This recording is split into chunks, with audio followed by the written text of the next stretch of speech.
Well, the time now is 24 minutes to 1, and high time we met my guest of the day. Delighted to say I'm joined in the studio from Burnham-on-Sea by Michael Turner. Hello, Michael. Good afternoon, Steve. You look like an explorer in your shorts and your jacket, I must say. Yeah, I've been told that the other week as well. Must be the clothes I wear. Now, before we talk about Sir Francis Drake, let's just find out a little bit about you. You're a supply teacher, I think, aren't you? Yes, I've had a fantastic year. I've been at Wellsway School in Keynsham, the best school I've ever been in, and I've just finished a month's work for academicsummer.com, teaching children from all over the world humanities at Sidcutt School. Do you specialise in any particular area of education, or can you teach all subjects? Well, on supply, I've diversified, but my major area is physical education, humanities and Spanish. Oh, blimey. Humanities are geography, history and religion. Isn't it a bit tough sometimes being a supply teacher? Because when I was at school, I always remember when a supply teacher came in, you sometimes think, oh, it's a bit of a soft touch. The children might think that, but you've got to woo them over with personality and interesting anecdotes, and then you quickly gain their respect. To be fair, I don't think I would have been at all cheeky when you were around. I think I would have behaved myself very well. Well, you survive on wit these days, and when children can respect your replies, they soon give you an easier time. Well, you've got a wealth of experience, and some of the stories you must tell them must enthrall them, I'm sure. Tell me a little bit about your early career. I mean, did you study teaching at university or go to college? What happened? Well, I left school as a builder's labourer at 16, and I didn't have enough qualifications, so I went to evening classes, and I had lots of seasonal types of jobs, and I met students who were having a gap year, and I thought I wouldn't mind being a student. I was working on a kibbutz in Israel and working with well-off, overweight children in the United States teaching sport. So I went to night school while I was delivering leaflets in the Somerset area, and qualified to become a student teacher at the age of 23 back in 1978, and I've had 31 years of enjoyable service in education. Now, your interest in Sir Francis Drake, I believe, began when you were quite young. Was it about 8 years old it started? At St Andrew's Junior School, Burnham-on-Sea, we heard different stories about the great explorer year after year, and I read a few biographies in my teens, and when I was 24, I saw his picture in a fortress in Mexico at San Juan de Lo in Veracruz, and I was so excited to be on the same turf as my schoolboy hero that I decided to become a Drakeologist and go all around the world and photograph where Drake went, because no one's ever done it. And it's a remarkable journey that you've been on. I mean, you've been all over the world in the footsteps of Sir Francis Drake. Now, let's talk a bit about the man himself, because I, like most people, probably didn't know much about Sir Francis Drake this morning. I know a lot more now because I've done a bit of research on him. He was a 16th century sea captain, and he was such an interesting chap and a brave man. Let's find out a little bit about Francis Drake himself. He was born, I think, in Tavistock, wasn't he? Yeah, Crowndale Farm, about a mile south of the town centre, and he moved to Kent. He was the oldest of 12 children, and he became a sailor early in life on the River Medway. And when the owner of the bark passed away, he bequeathed the bark to Francis. Francis sold it, and he joined his second cousin John Hawkins on oceanic voyages to the Spanish Main. And there is a local connection, I've noticed, that his second wife, because his first wife died quite young, Elizabeth, was the daughter of the High Sheriff of Somerset. Well, I'm very pleased that you mentioned Glastonbury Tor earlier on. I thought that's a frivolous comment. Did Drake climb Glastonbury Tor? I thought, right, I've got the answer for you. Because Sir Francis Drake rode his horse from Plymouth to London, Portsmouth to London, London to Dover, and when he married his second wife, who lived in Coombe Sydenham in Somerset, he rode with her from London to Bridgewater and across the Quantocks to Stigumber and Monk Silver. I got hold of a 1675 atlas, the first one of England, where they had roads in strips in those days, and I retraced all of his journeys in England, not just on roads, but through fields and across woodland. And to answer your question, when Drake rode from London, he passed through Ansford, Castle Kerry, and before he got to Ashcott on the Polden Hills, he saw Glastonbury Tor. Wow. Which was there in his day, and it features in my next book, Volume 4, Drake's Wake in England. Well, he was an incredible man. I mean, in those days, let's just put this into some sort of context. in this period, in the Elizabethan period, to travel outside the village of your average person was a chore. It was something that a lot of people wouldn't do.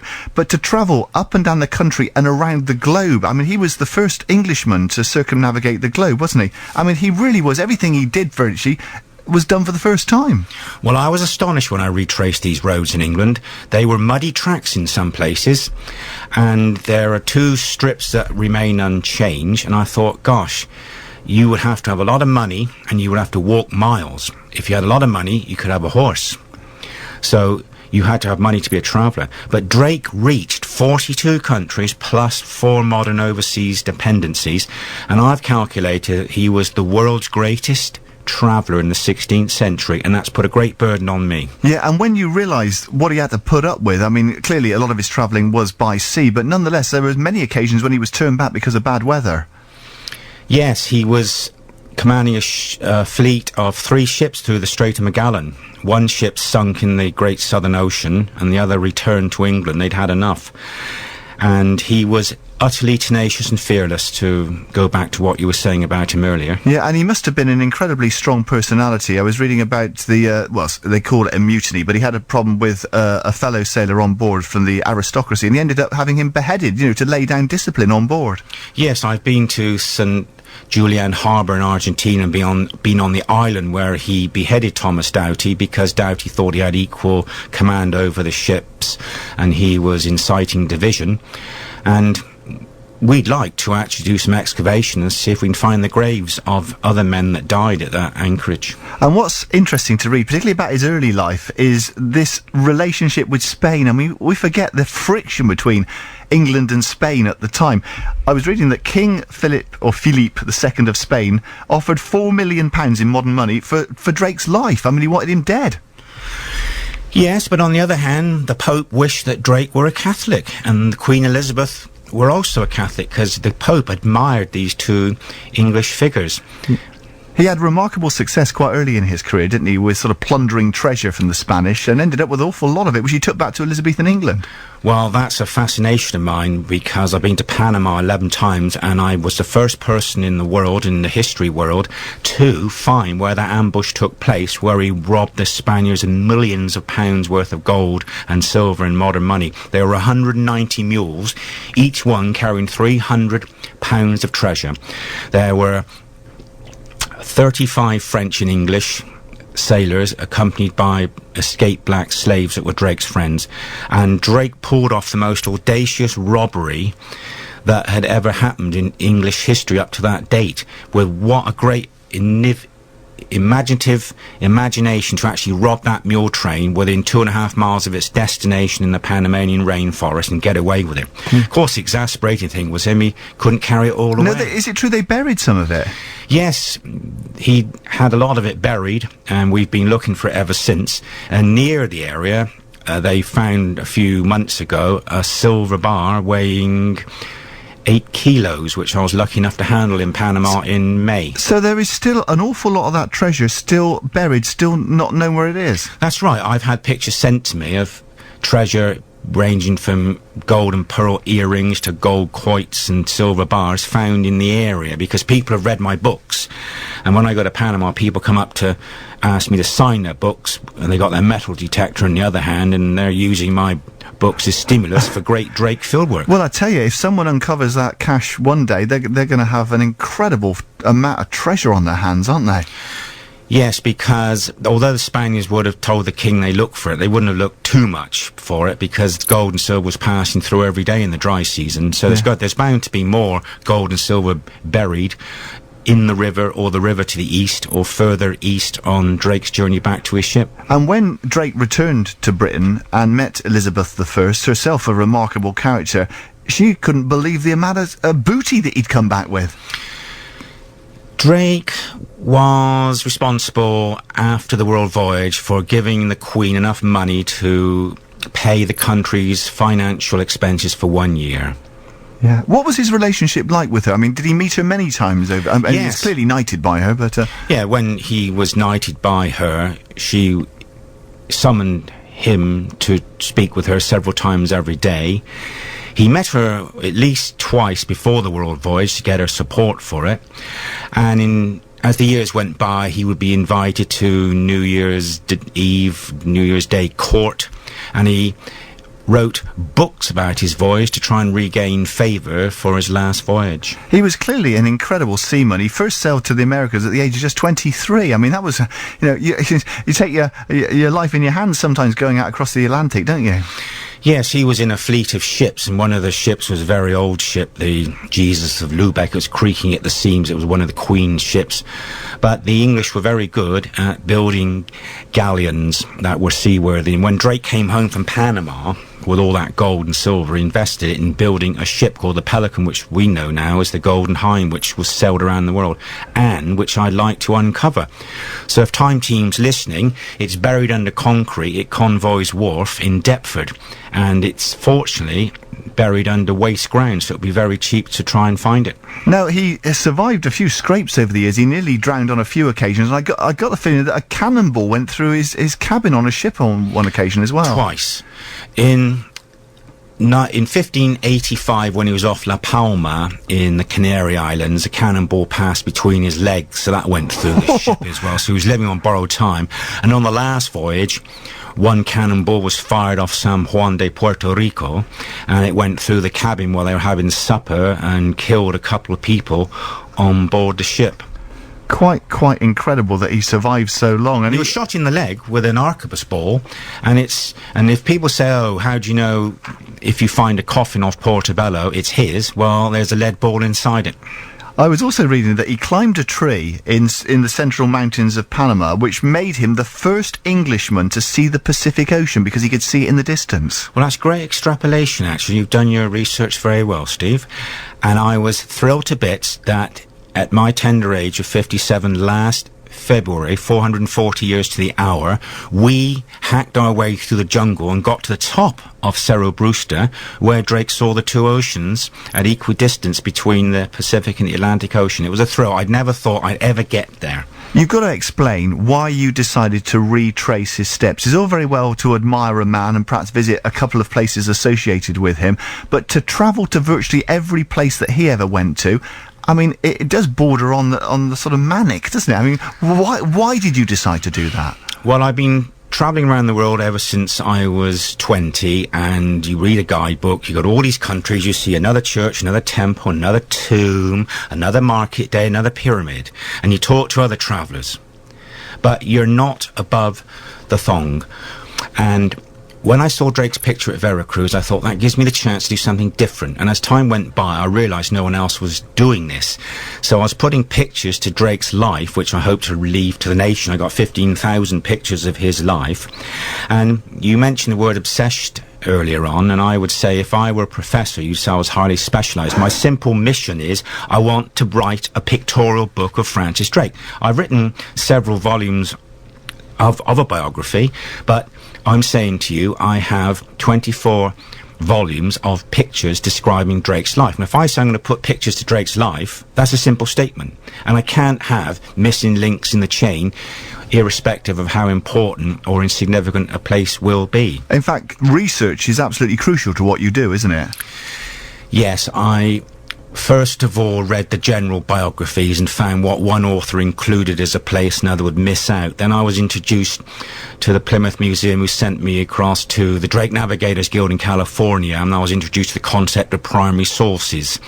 I then procured these books published by the academic societies since the late 1800s, and I wrote down every place that Drake went, and I've written Drake's biography in a unique way. I've not left one place out, and I've described every place from visiting about 97% of them. Surely there must be a little bit of vagueness about some of the places he visited during his voyages. Ah, you've done great research. Well, I'm just guessing. Well, you're a perceptive chap. There are what I call lost anchorages. Where on earth was Crab Island in Indonesia? Drake named a lot of places for environmental stimulus, such as Cape Hope, because he hoped there would be a cape behind the foggy headland, or Port Pheasant in Colombia. And Ray Acker, who was alive until about 2003, he piloted me to a lot of these places through his experience as a master mariner. And I've had to use all the geographical descriptions and hunt in the field for all these places, and I've found just about all of them. There's a contention of 3 candidates between Panama and Colombia of a hideaway base that Drake used for a fortnight. That's where I've not been able to draw a definite conclusion. And you've been to over 40 countries now, haven't you? 42 plus 4 overseas dependencies. Gosh, and it just shows what a remarkable traveller Drake himself was, particularly in those days. I want to emphasise that point. Travel in those days was not easy, was it? Well, nor hiking across the Panamanian Isthmus like he did in 29 degrees heat with bare technology and comforts that we wouldn't be able to tolerate today. Now, you've been visiting countries since the 1980s. I understand there's just a couple of places you've still got to tick off. Tell me about those.